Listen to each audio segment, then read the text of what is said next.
இதுக்கு மேலே நான் கொடுக்கலாம் நம்பர் எதுங்க? இதுக்கு மேலே நான் கொடுக்குறேங்க. இல்லை இதுக்கு மேலே வந்து நம்ம கொடுக்கல நம்பர் எதுவும் கொடுக்கலங்க. அவனை செருப்பில் அடிங்க. அப்படின்னு சொன்னாங்க. இது வந்து நம்ம நல்லதுன்னு நினச்சி போனால் நமக்கு நேரமே சரியில்லை, டைம் சரியில்லை. நீங்கள் உஷாருண்ணா, இந்த மாதிரி தெளியா பசங்களாம் நம்பிட்டுலாம் நீங்கள் நம்பரை கொடுக்காதீங்க ஃபஸ்ட்டு. சார் பாருங்க, நம்ம கொடுத்துட்டு இன்னைக்கு மாட்டிக்கிட்டு முடிச்சுட்டு இருக்காரு. கடவுள் இருக்கிறாரு. இன்னமும் நம்ம வந்து கடவுள் தான் நம்பிட்டு இருக்கிறோம். கடவுள் ஒருத்தர் பார்த்துக்கிட்டு இருந்தோம். அவனை பார்த்த செருப்பாலே அடிங்க, தப்பே இல்லை. இல்லை வரட்டு, நான் வீட்டு பக்கம் ஒருத்தர் அப்புறம் பேசிக்கலாம். அவனை செருப்பாலே அடிங்க. வாழக்கூடாத உங்களுக்கு நான் கொடுக்கிற தண்டனை மரணம். இல்லை அவங்க மாமாவுக்கு ஃபோன் பண்ணி பாருங்கண்ணே. அது ஓகே, நீங்க இவங்கிட்ட எதுவும் சொல்லிட்டு இருக்காதீங்க, கொஞ்சம் அப்புறம் உஷாராயிக்குவோம். அதுக்காக தான் நீங்க எதுவும் சொல்லிக்காதீங்கன்னா. இல்லை விஜய்கிட்ட நான் ஃபோன் பண்ணி கேட்டு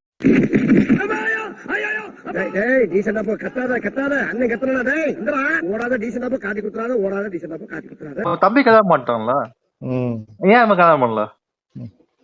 தெரியலையே. அது முடியாது, வேலைக்கு போகணும், சம்பாதிக்கணும். ஏன் தெரியலன்றீங்க? இதான் மேட்ரு. நீங்க பாத்தீங்கன்னா அவனை பாத்தீங்கன்னா சிறு பைட்டு அடிக்கும், தப்பே இல்ல. சரி பாத்தன மத்த விடுறேன்.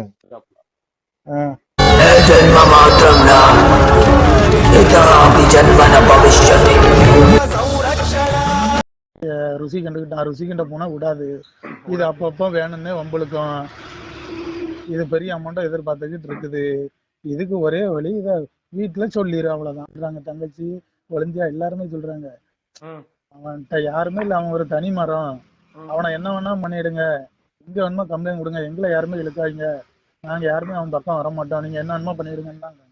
அதனாலதான் அவனுக்கு வந்து கேட்கறதுக்கு எவனும் இல்லன்ட்டு. ஆமா, அவன் வந்து கிட்டத்தட்ட 36-37 வயசு ஆகுது. கல்யாணம் முடியல, எதுவுமே முடியல. எனக்கு நல்லா வரும் வேண்டாம்.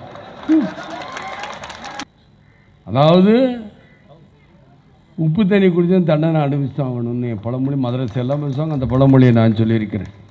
நான் அடிக்கடி போகிற பக்கமெல்லாம் சொல்லுவேன், அரசன் அன்றே கொள்வான், தெய்வம் நின்று கொள்.